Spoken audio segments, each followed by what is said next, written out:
What is up, guys? Welcome to part 2 of the head gasket job on this Oldsmobile. The first thing we're going to do now is to get started on the reassembly is we're going to clean up these head surfaces.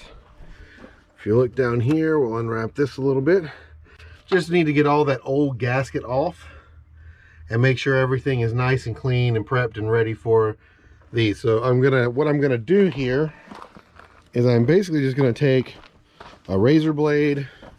Hopefully that'll do it on its own, and we're just going to be going along here scraping all this off, and then once that's good and clean, we'll be ready to start looking at putting the heads back on. As you can tell by the noise and the air hose out, the razor blade didn't quite get it. There was some bad rust pitting right down here and in a couple other areas, and I wanted to make sure I got all that completely smooth and clean. So I wound up breaking out the surfacing disc and the die grinder. I don't normally do that on the block, but I just had no other way to really get that cleaned up. So it's cleaned up now, so the next thing we're going to do is we're going to be grabbing the other head and trying to get those back on the car. Okay, this is the back head back from the machine shop. It has been surfaced. They did tell me it was warped.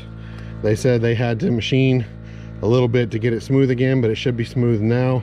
The problem that I think we had is this cylinder right here. It's hard to see, but if you look in there, there is actually some coolant, looks like, in the exhaust port. So I think that's the one that was the problem. So I'm going to yank these back off, and we'll get this head back on.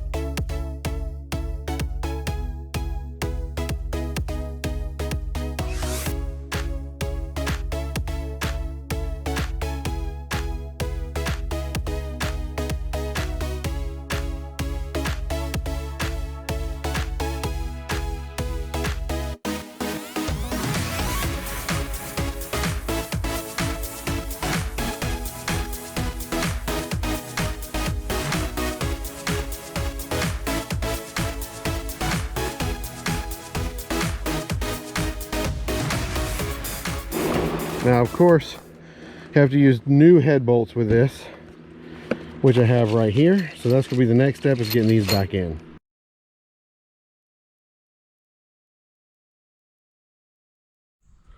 So a little bit more has been done here. I went ahead and ordered the ZZP reusable rocker arm bolts because you're not supposed to reuse the factory ones. I've got all those in and torqued down to 37 foot-pounds. So that is all set to go now. And I was over here cleaning up the valve covers. This is the back valve cover cleaned up and ready to go back on. Of course, the junkyard marking wouldn't come off, but at least I got the rest of the valve cover looking pretty good. So I'm going to go ahead and get these back on and probably take a break because it's really hot. Okay, so the next thing that we're going to be doing here is going to be getting these valve covers back on. Here we're just going to take the new gaskets, line them up and get them on the valve covers. Once those are on, you want to carefully take them to the engine without knocking the gasket back out. Make sure you leave plenty of room. I've got all the wiring and stuff pulled out of the way so I can just sit this directly on here.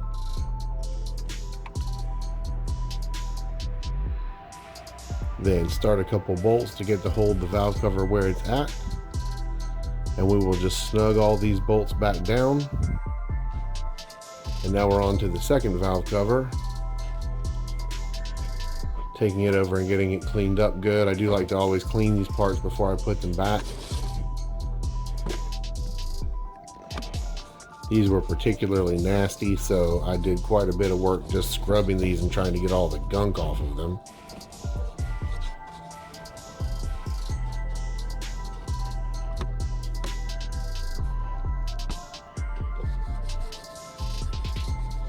Got a lot of it on myself as well. As you can see here, they turned out pretty good actually.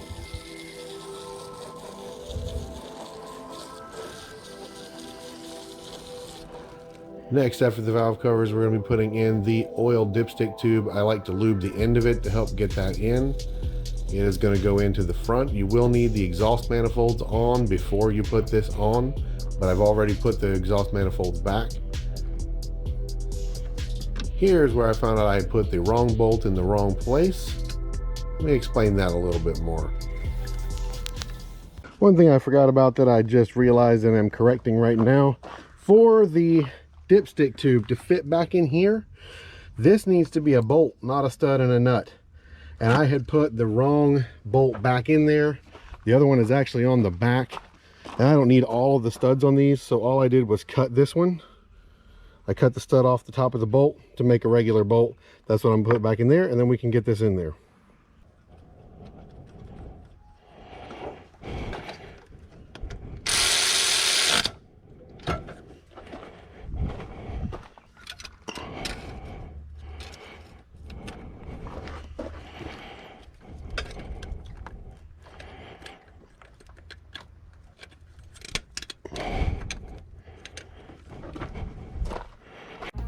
So next it is time to get this lower intake manifold back on. First thing is, when you're handling this thing, make sure you don't accidentally break the coolant temp sensor that's sticking out the bottom. It does stick down further than the bottom of the manifold, so just make sure that you're careful with that. So I'm taking the old gaskets back off now, getting ready to clean it up. I then took it and cleaned it the same way I did the valve covers. And then now we're going to do this coolant end gasket. It just has two little 8mm bolts that hold it on. Once those are out, the cap pops right off. Then removed the gasket. I went ahead and took the little servicing disc and cleaned up the mating surface here.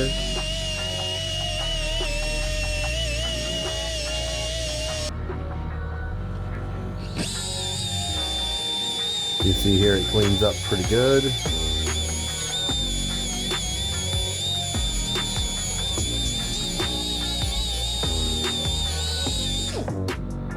Then I just did the same thing to the cap here.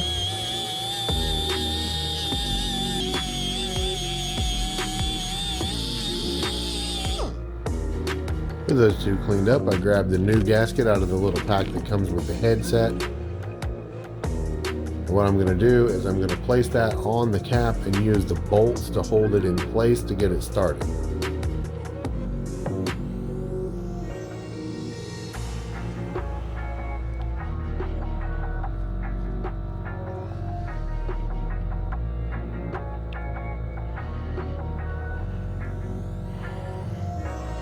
Then just snug those down, and those don't have to be super tight. They're small bolts. You should be able to torque those to about 89 inch-pounds or just good and tight. Just do not break the bolts, because that will make you have a pretty bad day.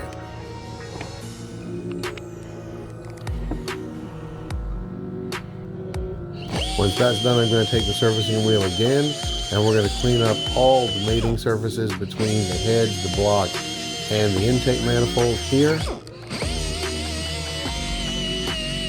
We want to make sure we get all the old coolant off, all the old gasket material, any kind of corrosion. You want to knock that down so the gaskets have a nice, completely flat surface to seal to.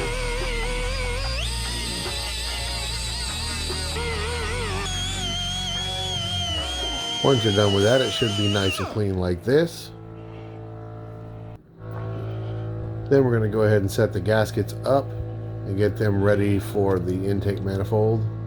Those just have two little pins that go into the head on each side to hold the gasket in place for the actual part that mates to the head.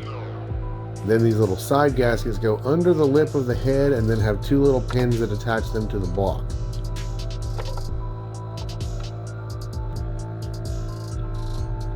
There are upgraded aluminum gaskets for this, which I recommend if you can do them, but the ones that come with this kit will also work just fine.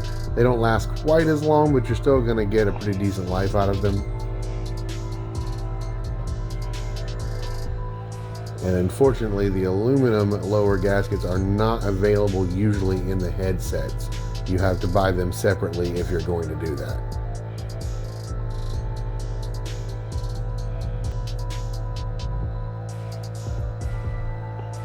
I like to run a little bead right down the side too to help adhere this bottom piece to the intake manifold. But the main place you want to get it is the globs in the corner. And here I'm just applying a little bit of pretty thin layer of the RTV right around the coolant ports. And the reason that I'm doing that is because sometimes you get corrosion right around those coolant ports and the gaskets have a hard time sealing all the way. The little bit of RTV just helps fill in any gaps or any, pitting from the corrosion to keep it from seeping into the intake manifold. Then we're just going to place the intake manifold in place here.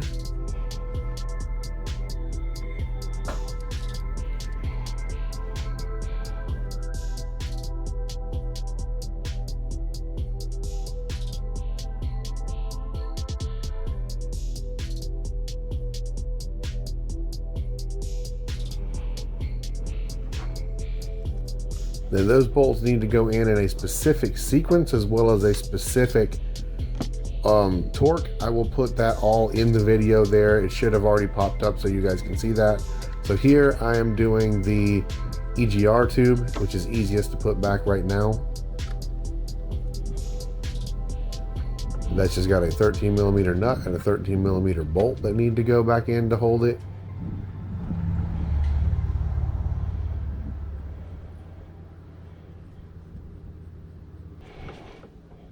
Yeah, I'm just tightening those up.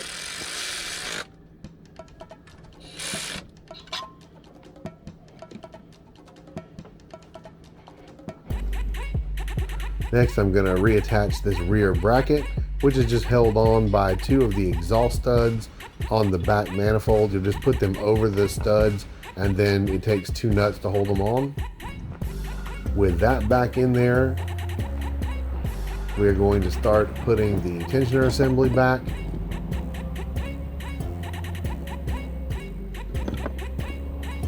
As you can see there are two O-rings around these elbows here that seal them off.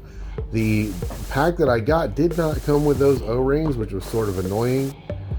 So I actually am going to use a little RTV around them instead. If you have the O-rings, it is best to just replace the O-rings, lubricate them, and put them back in. It'll seal just fine like that, and you shouldn't need any RTV. But if you've got old shrunk O-rings and don't have a replacement for them, just leave them in an RTV over them, and they should seal just as well.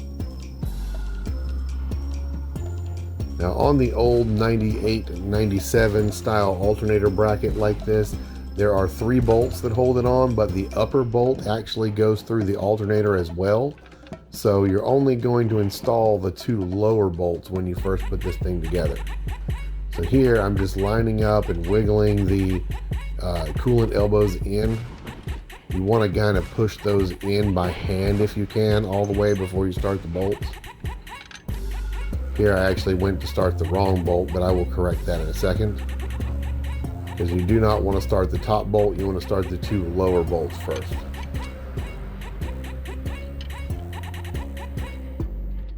Here I'm just going to take this bolt out and move it to the lower position in the back.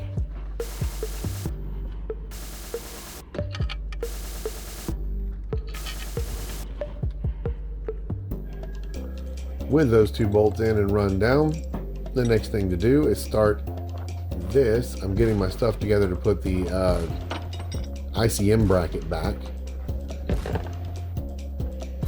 Here we're going to take this ICM bracket. If you're working on an L26, you're probably going to have a different bracket than this. This is actually the bracket from an L67. They are swappable from one engine to the other. The main difference is one's held on by 3 bolts, one's held on by 2 bolts. So not a big deal there, but they will still plug up electronically, and the firing order is the same and everything. So all of that's interchangeable from one car to the other.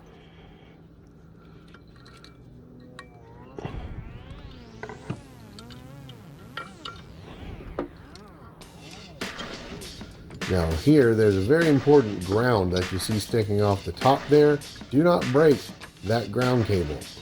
It is very important because when the nut tightens down over it, sometimes it will spin it and break it.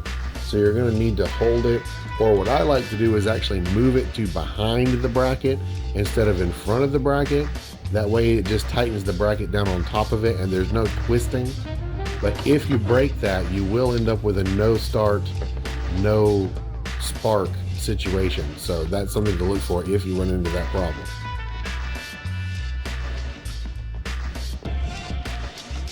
Next, on the 97, 98 cars, there is this brace that goes from the coil bracket bolt up to the alternator.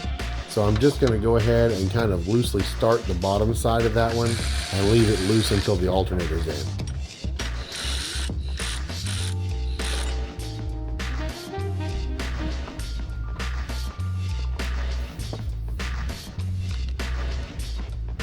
This one had some mismatched bolts. They're usually all 15 millimeters, but this one has been messed with before and someone's put different bolts back. So the nuts are actually like 13 on 2 of the studs, I think, and it was 15 on 1. So it's not what it's supposed to be.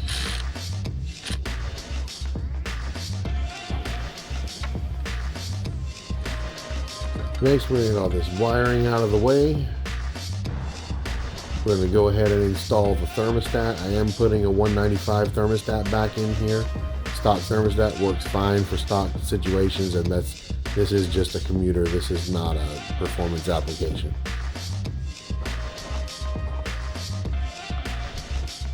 It is held down by these two 3/8 bolts. You can snug them pretty good. Don't go crazy torquing them anything insane because you don't want to break one of them off.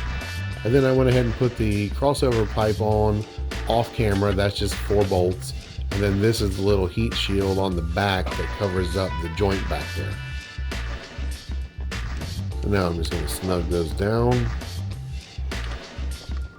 Then we're going to go ahead and set the gaskets for the upper plenum. And these do snap on. You'll feel when you go to put them on, they sit a certain way. And then they'll snap in there, and this little PCV tube will snap in and everything will be held tight to it, so you don't have to worry about it falling off when you go to put it on. Then I am once again going to put just a little tiny bit of RTV right around the coolant ports just to make sure they don't leak. Some people do plug these off, which you can do, but once again, this is a customer car and a daily driver, not a performance application, so I'm not going to be modifying anything.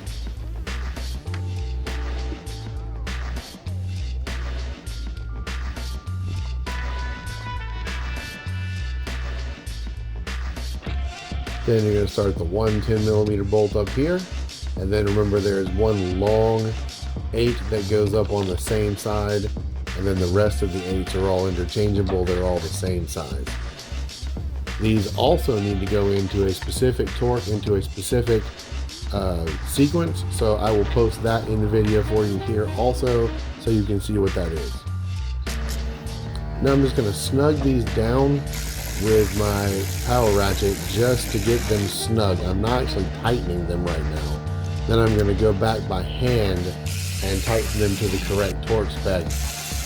But I like to start with them all kind of snugged. Next, we're going to put the fuel rail back. One trick I like to do with the fuel injectors is I like to take some lubricant in my hand and just sort of lubricate the lower O-rings a little bit. This makes a big difference in getting them to slide in without you having to fight with them. So that is what I'm about to do now. We're going to move the wiring kind of out of the way.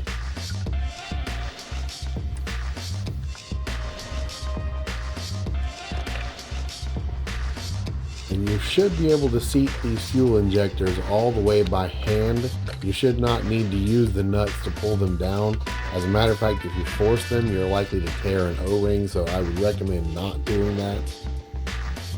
Just make sure they're all lined up correctly, wiggle a little and push, and if they're lubricated properly, they should pop right in.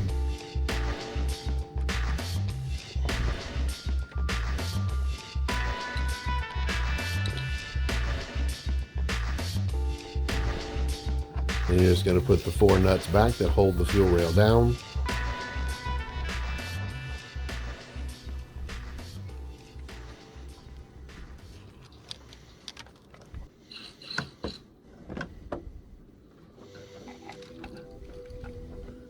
With those now on and bolted down, I'm just going to go around and I'm going to start plugging all of the wiring harness in. Here's the oxygen sensor. We're going to plug in all the fuel injector connectors. We've got the connector for the EGR right here.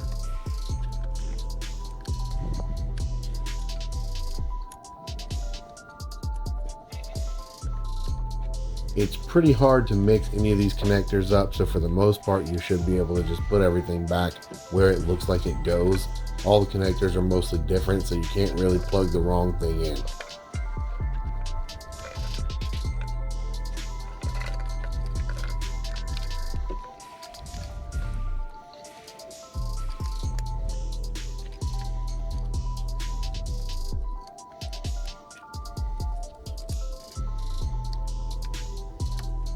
Here's the MAF connector right here. It's one of the last ones on top. Then you've got the big connector for the ICM harness right here.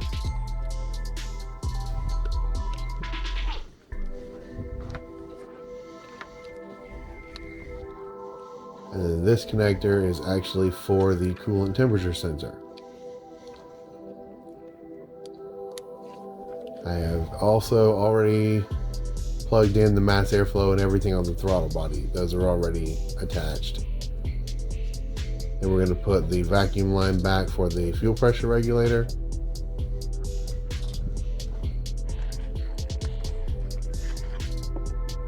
Then I'm going to go ahead and stop and go ahead and get the spark plugs put back in. This time we're going to be using the NGK V-Power stock style ones that I got from ZZP.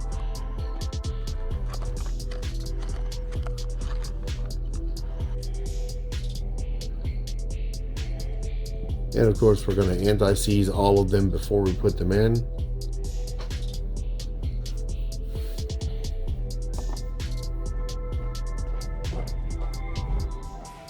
And for this I'm going to be using a magnetic socket that's specially made for spark plugs because it is great. You don't have to worry about it getting stuck on anything, and you don't have to worry about dropping the spark plugs. And we're going to go ahead and tighten them down one at a time as I get them put back in.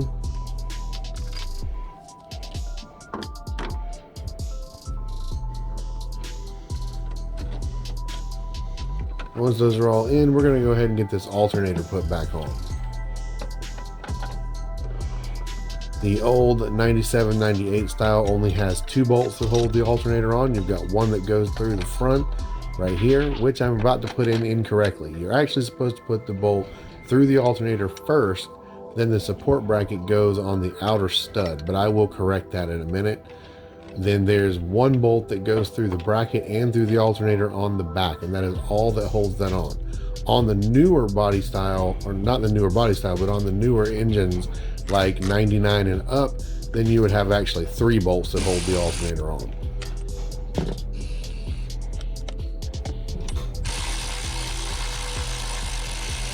And then right about here is where we also found out that it looks like someone has stripped the alternator threads out, so this bolt has nothing to bolt into.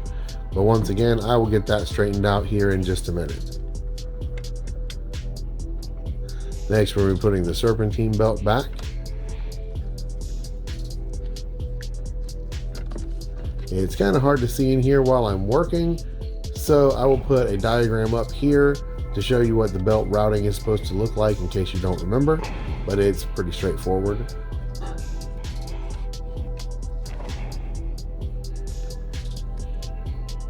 Then we're just going to pull the tension off to loop it over the alternator. It's usually easiest to have the alternator be the last pulley that it goes onto. And with that, the belt is on.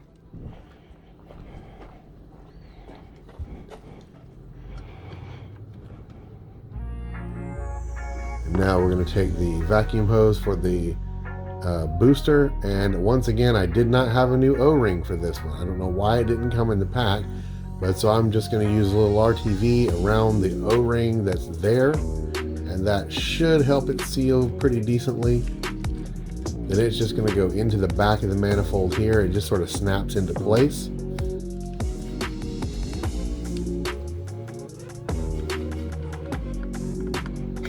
Just like that. And then remember to reattach the HVAC vacuum supply to the top nipple on that piece.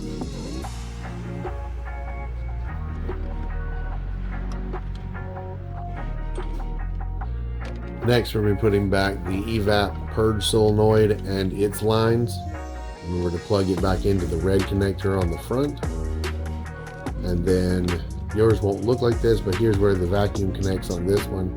This has been modified at some point where I'm sure something broke, and it's got some rubber line now to replace it. Then we're going to be putting both of the fuel lines back.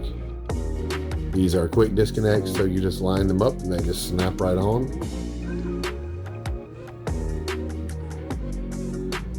Just stick the lines back behind the booster there, or back behind the reservoir. Then we're going to be putting the throttle cables back.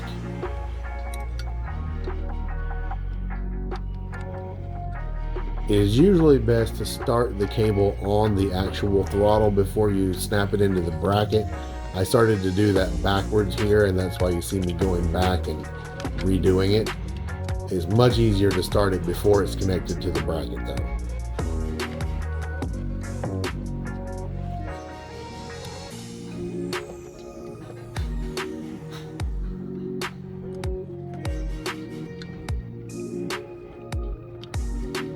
Then the other throttle cable just snaps right on to this little stud on the outside, and that is that.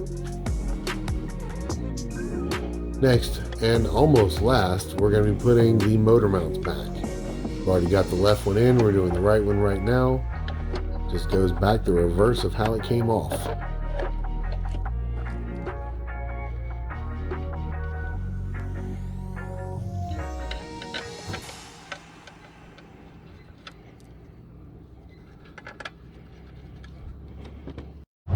And that is almost it. It is mostly back together. I need to stop for a minute and go pick up some oil, because I am going to change the oil in this, and a new battery, because the battery that's in this is no good. We'll get that done and I'll get back with you guys, and we should be ready to test crank it. Okay, so got coolant back in this. I've got everything that I need back together to make sure that it runs. So next we're going to do the test crank. We're going to see how it does, and we're going to let it warm up a little bit.